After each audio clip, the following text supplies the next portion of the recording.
Bom dia! Hoje mais um domingo, nós estamos aqui na nossa sede AD Belém, setor 70 Alphaville. Pastor Anderson Cavalcante, nosso pastor setorial, como presidente, pastor José Wellington Bezerra Costa Júnior.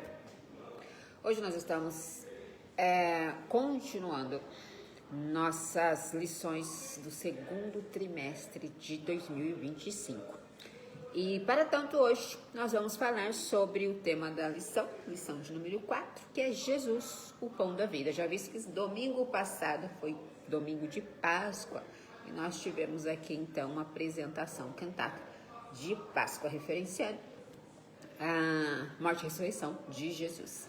E hoje nós vamos falar sobre Jesus, o pão da vida, e o que é ser esse pão da vida.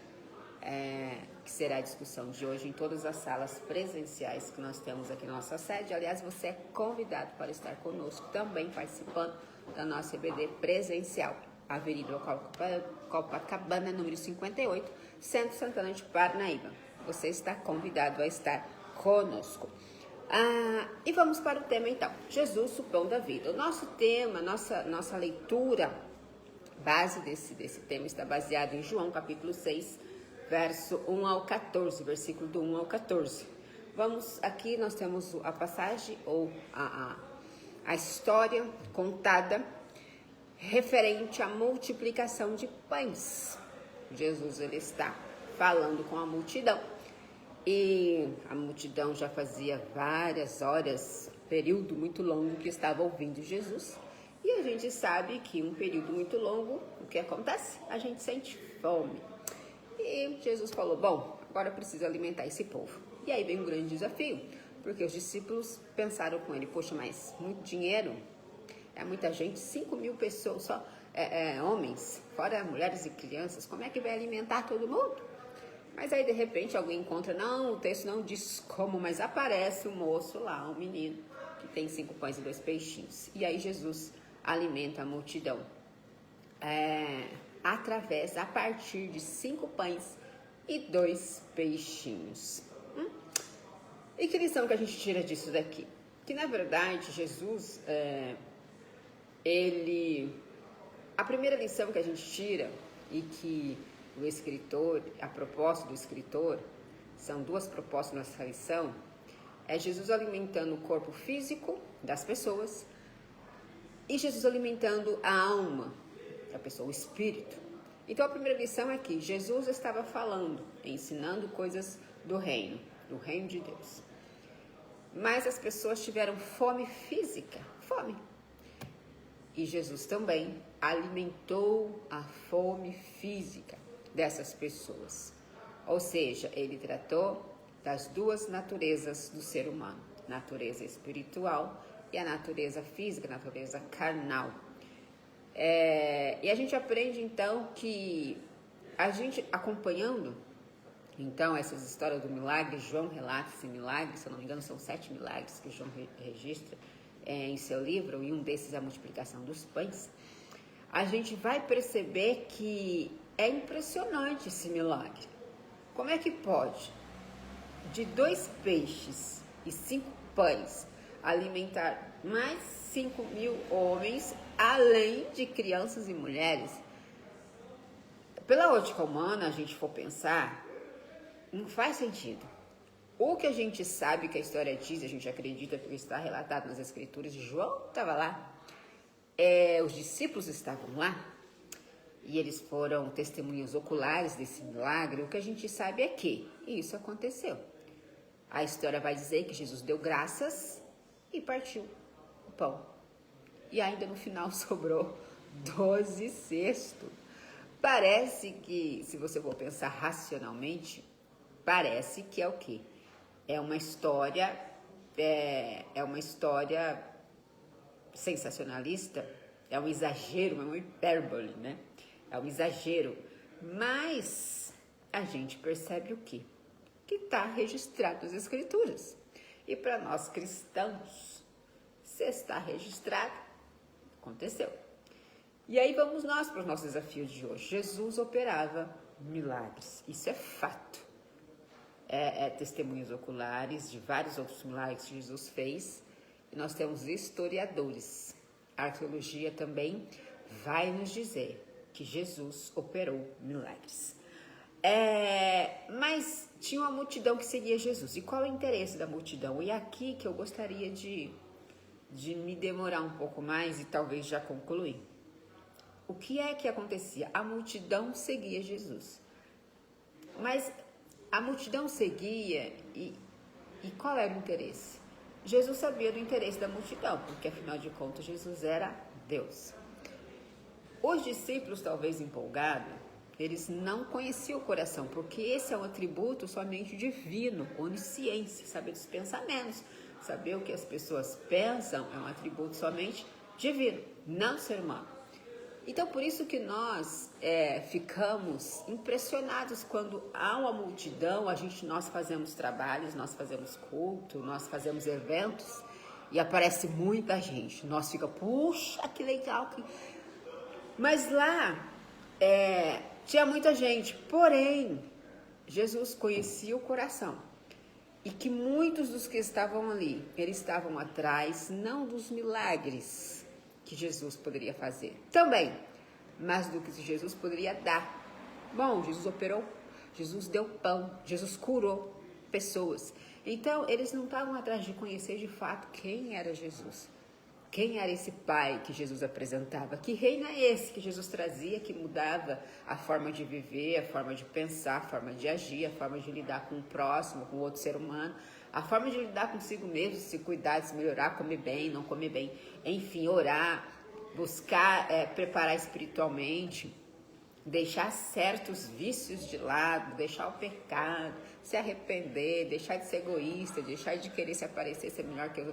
Jesus vinha apresentando isso. Esse é o sistema do reino. Esse é o ensinamento do reino. Mas essas pessoas, elas estão indo, a maioria delas, ouvir Jesus, mas por outros motivos. Os motivos que elas querem é ser curada, é ser alimentado.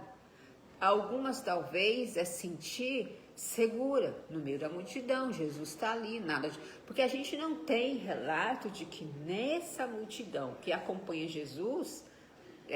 havia violência no sentido de que atacasse a multidão. A gente não tem, a gente tem violência contra Jesus, mas contra a multidão a gente não tem relato. Pode ler lá e procurar.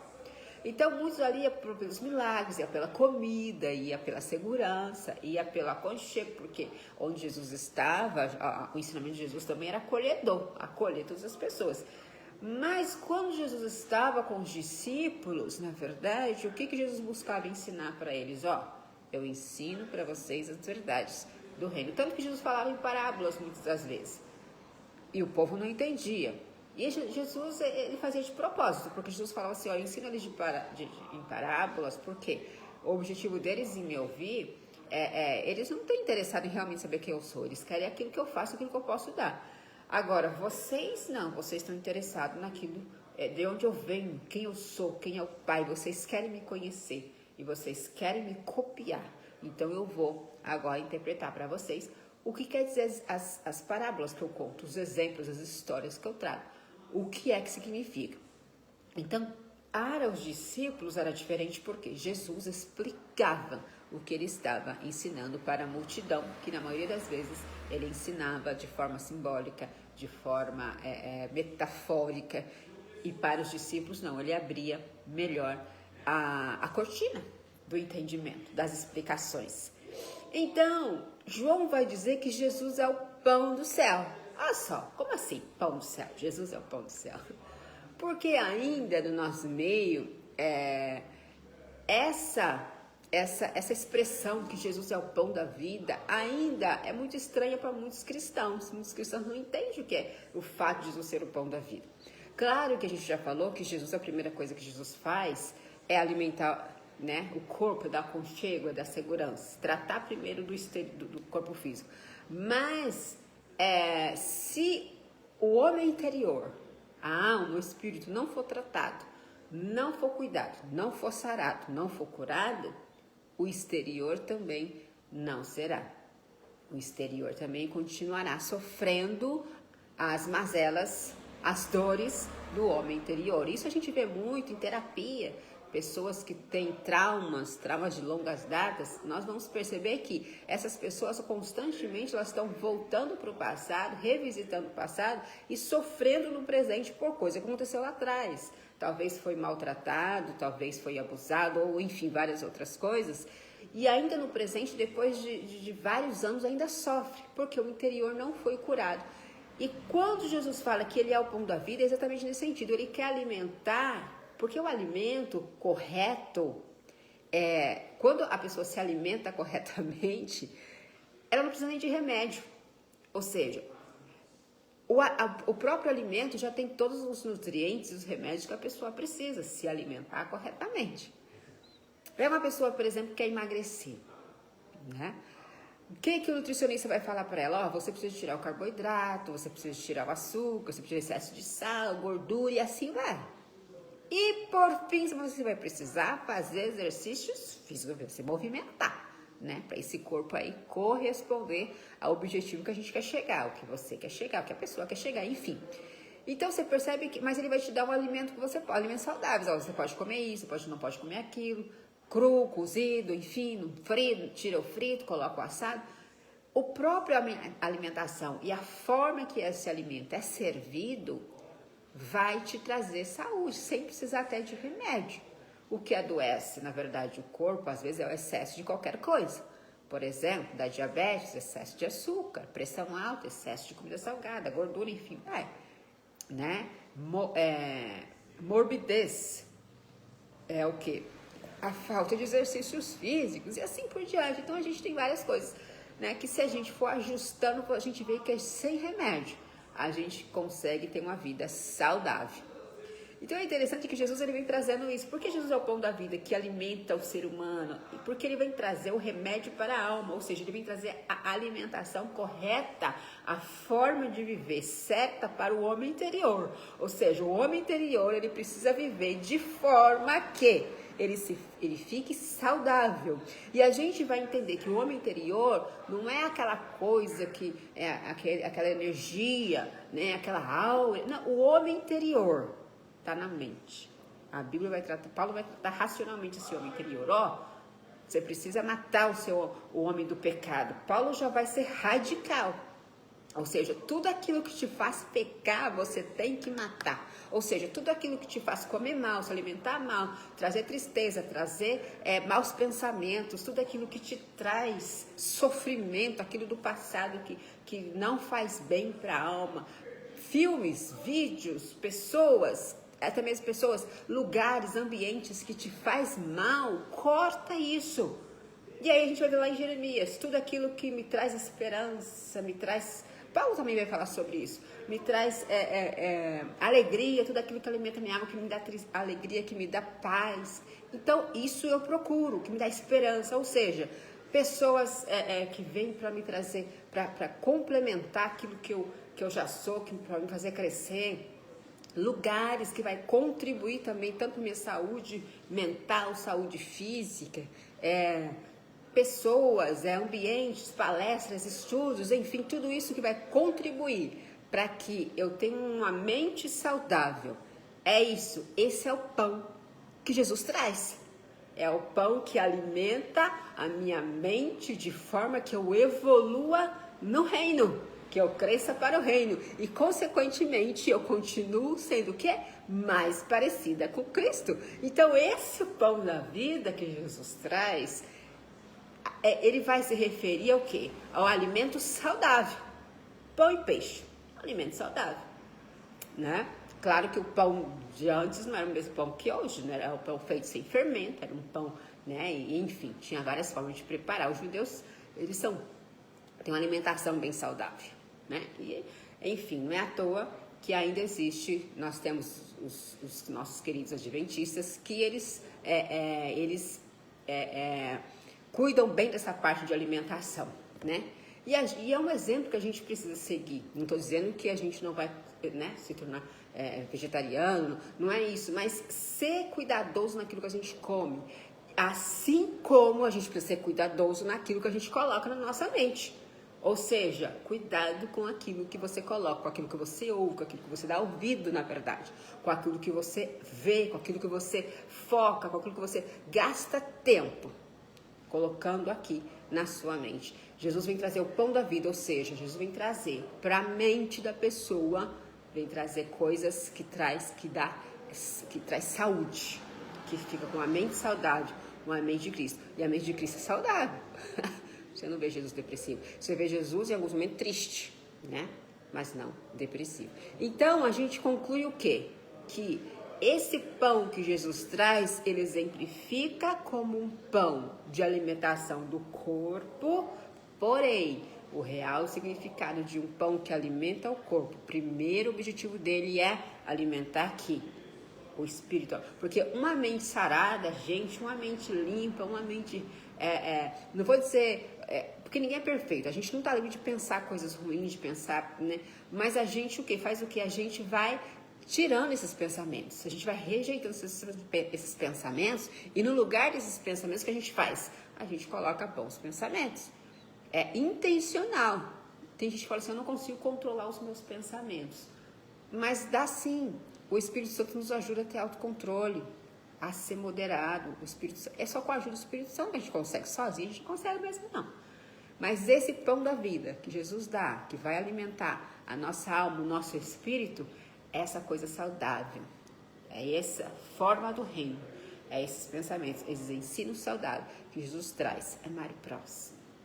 Seja uma pessoa que gosta de você, cuida bem de você mesmo. Paulo fala isso para Timóteo. Timóteo, cuida de você, Timóteo. Cuida daí primeiro, depois não deixa as outras pessoas virem aí falar que você é novo demais, que você é experiente demais, que você não tem conhecimento, que você não pode. Cuida aí, Timóteo. Olha, você pode, o Espírito Santo habita em você. Então, você vê, pessoas, Paulo está incentivando, motivando Timóteo. Então, esse pão da vida, que alimenta o corpo, mas que alimenta a alma, automaticamente a gente vai entendendo que uma mente sarada, alimentando aqui, né, os pensamentos bons, os pensamentos saudáveis, né, que Jesus vem ensinando, seja uma pessoa humilde, seja uma pessoa que esteja disposta a ajudar, mas não despreza você mesmo. O pão da vida é isso, porque quando você alimenta a sua mente com as coisas do reino, automaticamente você vai cuidar bem do seu corpo físico. Amém? Que Deus abençoe a sua vida. Espero ter ajudado, ter complementado aquilo que você já sabe. E esteja conosco no nosso culto, às 18 horas, culto da família hoje. Deus abençoe a sua vida e um bom domingo. Fique com Deus.